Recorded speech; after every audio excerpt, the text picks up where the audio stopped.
Hello everyone and welcome to this episode of the Mind Maze, where I discuss anything and everything about books or films. And today I'm going to talk to you about the film The Joker from 2019, and directed and produced by Todd Phillips, and obviously the Joker played by Joaquin Phoenix. If you haven't seen this film already, I would not advise that you watch this video because it's full of spoilers. But if you have watched it or you don't mind the spoilers, then obviously you can carry on watching. This is a psycho thriller, you know, based on the DC Comics, the Batman series, and it's sort of his background, I suppose, to why he becomes the villain.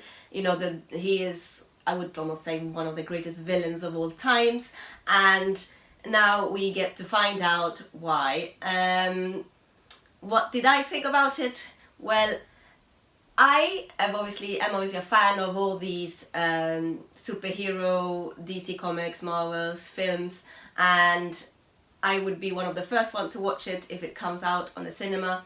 And this one got me a bit puzzled and a bit not upset, but these superhero films are obviously based on, you know, a world dilemma that's saved by the heroes. There's a lot of action, there's a lot of special effects, and you know, a little bit of romance, a little bit of you know, all the goodness that makes you feel like the world is have some sort of positive and good in it, of their world, and this film is obviously a psycho thriller, which is completely a different genre to the superhero theme.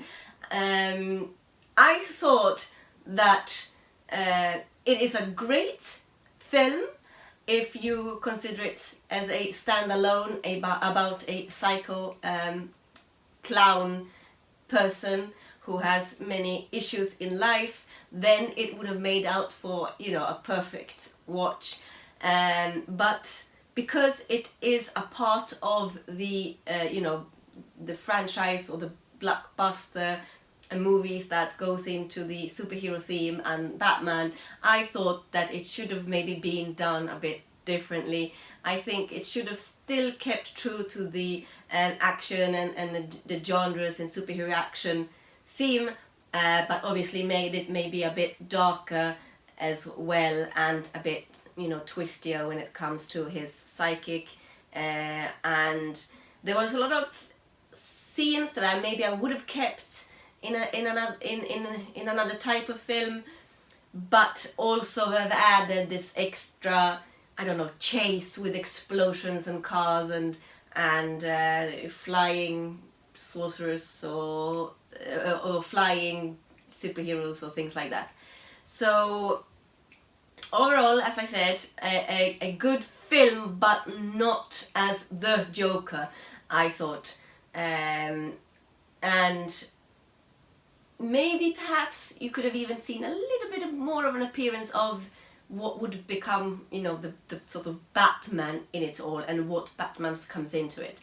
There is sections obviously from young Master Bruce and his family, but not, you know, more about his sadness and rage about what happened to his parents.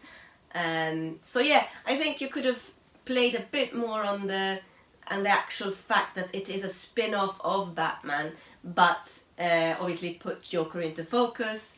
And how about Harley Quinn? Where does she come in? And I also thought that at the end, and if you haven't seen the film and, you know, you've decided to watch this video but now don't want to have the ending spoiled, I would say that turn it off now. But I thought that, you know, in the end he raises a crowd of the villains who is, you know, wants to join his cronies, his gang, and I thought maybe we could have seen a little bit of him being the boss and the sort of manager or the leader of it all, and sort of seen him in action doing it. But he sort of stops when he is sort of celebrated, and I think that it could have been a bit more built. So a bit too much on the psycho and too little on the actual building him up and building action on it. So that's my views of this spin-off, The Joker.